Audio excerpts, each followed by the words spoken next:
What's the crack, everyone? Shane from the Golden Hour Film Podcast here. As anyone will know from watching our YouTube, we've been doing NOIR-VEMBER. Yes, we've been doing film noirs in the month of November. It's going to continue right through the month of November, and there's a little sweet little addendum to this, a little short kind of accompaniment to that little arc that we're doing at the moment. I've decided to do the Dirty Dozen. Yes, 12 film noirs, 12 must-see film noirs that I think everyone, if you're into film noirs, should watch. And really, if you aren't, there's a bunch of films in here anyway that would work, that are just cracking films anyway. There's no particular rhyme or reason as to the order of the 12 films that I'm picking, and I'm certainly not trying to say that these are the only 12 great noirs. Anyone in the comments, if you think I haven't talked about something that I should have talked about, pop it in there by all means. But yeah, I'm going to keep this as short as possible because I really just want kind of the films to speak for themselves. So without further ado, here we go. The first film I want to talk about is The Maltese Falcon, which many people consider to be the very first noir film from America. Obviously, film noir heavily influenced by German Expressionism, so in the 20s and 30s especially, that was European cinema was heavily influenced by that, and certainly directors like Alfred Hitchcock as well, influenced heavily by German Expressionism. But The Maltese Falcon from 1941, considered by many to be the very first film noir starring Humphrey Bogart and directed by John Huston. It's the first time we saw the character of Samuel Spade, and yeah, it's just a great kind of private detective movie, a great film noir. You should really get your eyeballs on that if you haven't seen it so far. Bogart probably, I think, for most people would be considered the most famous noir actor, the most important film noir actor of all time. And with that said, the next film I want to talk about is The Big Sleep from Howard Hawks. So this film is probably most notable again because it's probably the most acclaimed example of the character of Philip Marlowe, who again is a private eye played by Humphrey Bogart. More than anything, this was the film that would reunite Lauren Bacall and Humphrey Bogart on screen. Bogart and Bacall met each other for the first time on a film called To Have and Have Not, also directed by Howard Hawks, and this film, The Big Sleep, would reunite them. It's one of the most famous Hollywood romances, obviously, of all time. There was a significant age gap between the two of them, but again, it didn't stop them from creating absolute magic together on screen.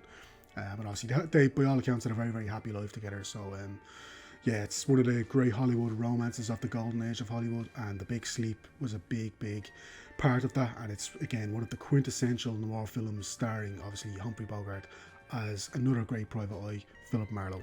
Next up, I want to talk about Out of the Past, which is directed by Jacques Tournier, and it's starring Robert Mitchum, it's starring Kirk Douglas, and it's starring Janet Greer as, in my opinion, one of the great femme fatales of all time, Kathy Moffat. So basically, it's about a guy played by Robert Mitchum who his past basically comes back to haunt him, and yeah, he has to kind of confront the past. There's no other way for him to do this but just face it head on. And yeah, he goes right up butts heads with Kirk Douglas's character, and yeah, it's just a classic film noir. Probably underseen, I would say. It's one that I probably isn't talked about enough, I don't think, when it comes to the great film noirs. But it's a classic film noir, and yeah, get on that. Next up, a little bit later on, it's 1950s, the late 1950s. I think it's 57. Sweet Smell of Success. We've covered this on the podcast. Directed by Alexander McKendrick and starring Burt Lancaster as J.J. Hunsaker. The reason I wanted to mention this is because this does some really interesting things with the film noir genre. So it's not your stereotypical noir where it's about like kind of gangsters and it's about kind of people in over their heads. This is about a guy, a very, very powerful publicist, a very, very powerful media figure, J.J. Hunsaker, played by Burt Lancaster, as I said, who uses his power and his influence to essentially just do as he pleases. He has a guy called Sidney Falco, played by Tony Curtis, under his thumb, and basically Hunsaker just uses his power and influence in all sorts of really underhanded ways. But again, the film is not just stereotypical noir, and for that reason I think it's really, really worth the watch. It's a great film, and again, if you want more in-depth thoughts on that, go watch the podcast episode. Up next, I'm going to go with Laura, another film we've just recently covered on the podcast.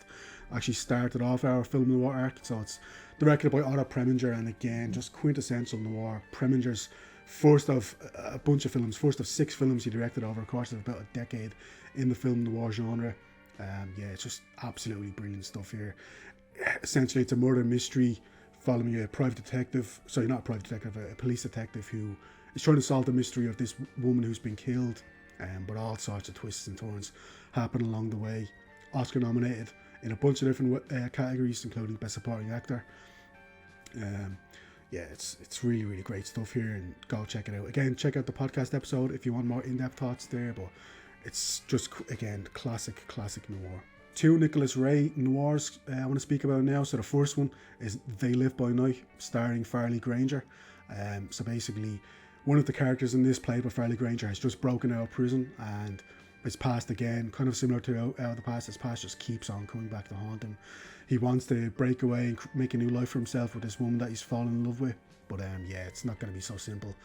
Really, really bleak, and it's really just a heartbreaking, doomed romance at the centre of this thing. Yeah, it's brilliant stuff all around here from Farley Granger and from Nicholas Ray in the director's chair.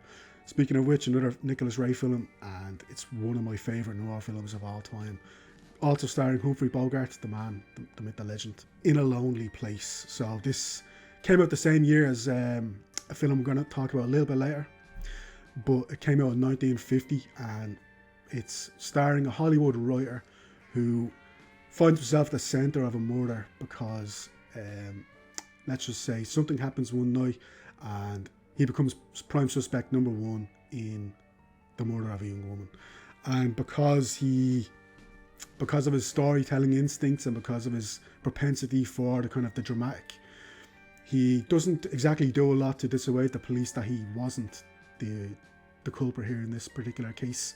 Really, really fascinating stuff, but again, similar to They Live by Night, it centres on a doomed romance at the centre of this thing. Humphrey Bogart falls in love with a young woman who actually is his alibi in this particular murder case.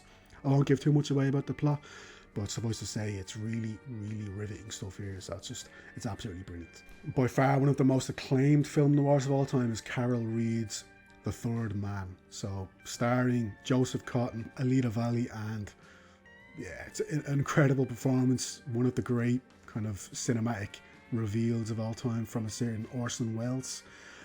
Yeah, it's unbelievable stuff here. It's set in a post-war Vienna, and the cinematography in this thing just is absolutely spectacular, and it's just one of the bleakest, darkest noirs you could think of. It's hugely acclaimed. So many filmmakers put this up as one of their greatest films of all time.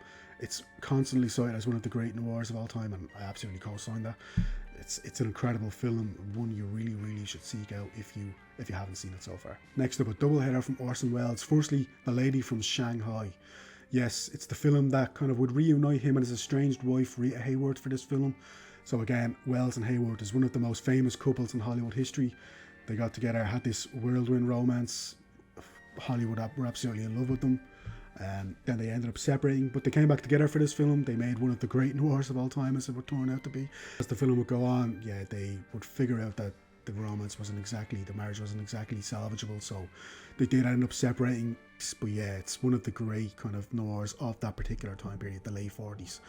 Speaking of which, Touch of Evil from 1958 is again considered by a lot of people to be the last true noir of this period before we get into like the neo-noir period, starring Orson Welles as a police captain who uses someone's scrupulous methods to try and solve some of his cases, which means that he would butt heads with Charlton Heston's Mexican detective. Again, the casting of Charlton Heston probably doesn't age particularly well in this particular context, but as an actual story, it's riveting stuff. And the tracking shot to start the film, the camera work throughout the film, the cinematography throughout the film is absolutely incredible, as it is in The Lady from Shanghai, as it is in every Welles film pretty much. But the tracking shot in Touch of Evil is one of the best things that's ever been shot in a film noir. It's spectacular stuff, one of the greatest kind of sequences in a Welles film. And yeah, it's riveting stuff. Welles just showing everyone what could be achieved, the kind of technical mastery that could be on display in film noirs. Again, Lady from Shanghai, the absolutely unbelievable funhouse mirror sequence at the end of that film, and then the start of this film with that unbelievable tracking shot, overhead tracking shot. Just amazing stuff. Technical mastery, like I said, on display from one of the greats. Speaking of one of the greats to have ever done it, my favourite writer director of all time, one of my favourite directors of all time, Billy Wilder. So this guy made two of the greatest film noirs of all time. The first one in 1944, Double Indemnity, featuring probably, to my mind, the most incredible femme fatale performance of all time from Barbara Stanwyck. And opposite her is Fred MacMurray. In my opinion, Fred MacMurray has the ultimate noir voice. His voiceover in this film is just out of this world because he has that deep, booming voice, and his delivery of the Wilder dialogue is just, Wilder's dialogue is obviously the thing that everyone comes back to, and MacMurray just absolutely eats it up. The voiceover it brings the film to another stratosphere, and for that reason, again, it's one of the greatest film noirs of all time, as is the next film and the final film I'm going to talk about in this video, Sunset Boulevard. What can you say about Sunset Boulevard that hasn't already been said? Gloria Swanson's performance as Nora Desmond, absolutely iconic stuff. William Holden in his Oscar-nominated performance is, again, brilliant. In my opinion, though, Eric von Stroheim as Norma's ex-husband and butler probably steals the film for me. It's just such a complicated, interesting role. But at the heart of all this, Billy Wilder's unbelievable dialogue, his ability to just, his acid tongue, his ability to critique Hollywood wasn't popular at the time. People were saying, like, this guy wants to be fired, he wants to be kicked out of Hollywood, but he didn't care. Because Sunset Boulevard, much like In a Lonely Place, centres itself in Hollywood, it's able to take a much more critical stance of kind of the more unsavoury aspects of Hollywood.